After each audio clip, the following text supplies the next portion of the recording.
Toda grande divisão da história começa antes do concreto. Antes das cercas, dos soldados e das armas, existe uma ideia.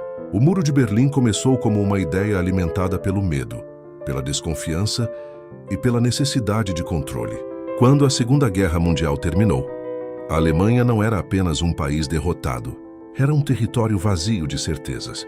Suas cidades estavam destruídas, sua economia colapsada e sua identidade profundamente ferida. As potências vencedoras dividiram o território alemão em zonas de ocupação. Estados Unidos, Reino Unido, França e União Soviética passaram a administrar partes do país. Berlim, embora localizada em área soviética, também foi fragmentada. O que inicialmente parecia uma solução temporária, logo se transformou em um campo de batalha ideológico. O mundo não havia encontrado a paz, apenas substituíra bombas por discursos. De um lado, o capitalismo ocidental prometia liberdade individual, consumo e reconstrução econômica. Do outro, o socialismo soviético defendia a igualdade social, controle estatal e a promessa de um futuro sem exploração. A Alemanha tornou-se o experimento vivo dessa disputa. Em 1949, a divisão se oficializou. Surgiam a Alemanha Ocidental e a Alemanha Oriental. Dois países, dois sistemas, duas narrativas opostas. A diferença entre os dois lados rapidamente se tornou visível. No Ocidente, investimentos externos impulsionaram a economia. No Oriente, a reconstrução foi lenta, marcada por escassez, racionamento e vigilância política. A promessa de igualdade não se materializava no cotidiano. O resultado foi um êxodo silencioso. Entre 1949 e 1961, cerca de 3 milhões de pessoas deixaram a Alemanha Oriental em direção ao Ocidente. Não fugiam apenas trabalhadores comuns, mas profissionais qualificados, jovens e intelectuais. O regime perdia seu futuro. Para conter essa fuga, o governo da Alemanha Oriental, com apoio soviético, decidiu agir. Não com diálogo, mas com força. Na madrugada de 13 de agosto de 1961, enquanto Berlim dormia, soldados começaram a estender arames farpados pelas ruas. Linhas de metrô foram interrompidas. Casas tiveram portas e janelas lacradas. Pessoas acordaram separadas de familiares que viviam do outro lado da rua. Em poucos dias, o improviso virou política permanente. O arame farpado deu lugar ao concreto. Torres de vigilância surgiram. Patrulhas armadas passaram a circular dia e noite. O muro não era apenas uma barreira física. Era um sistema completo de controle, projetado para impedir qualquer tentativa de fuga. O discurso oficial afirmava que o muro existia para proteger a população oriental do fascismo e da influência capitalista. Mas a realidade era evidente. O muro não impedia invasões externas. Ele impedia saídas internas. Quem tentava atravessar era tratado como inimigo do Estado. Muitos foram mortos a tiros. Outros desapareceram sem registro oficial. O muro separava famílias, interrompia histórias e congelava destinos.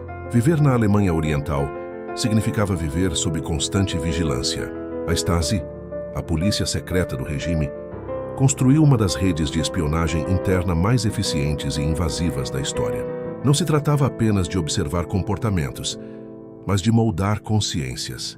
Amigos espionavam amigos, colegas denunciavam colegas, crianças eram incentivadas a relatar conversas familiares. O medo tornou-se parte da rotina. O muro não precisava estar presente em todos os lugares. Ele existia na mente das pessoas, definia o que podia ser dito, pensado e sonhado. Ainda assim, o desejo de liberdade persistia, silencioso e perigoso. Túneis começaram a ser cavados. Balões improvisados cruzaram o céu durante a noite. Carros foram adaptados para esconder pessoas em compartimentos impossíveis. Alguns conseguiram fugir, muitos morreram tentando. Cada tentativa era um ato de desespero e coragem. Enquanto isso, no lado ocidental, o muro se transformava em símbolo global. Líderes mundiais discursavam diante dele. Artistas o pintavam. Jornalistas o fotografavam.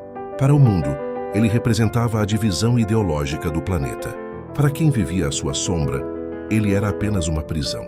Com o passar dos anos, o Muro de Berlim tornou-se o ponto mais sensível da Guerra Fria.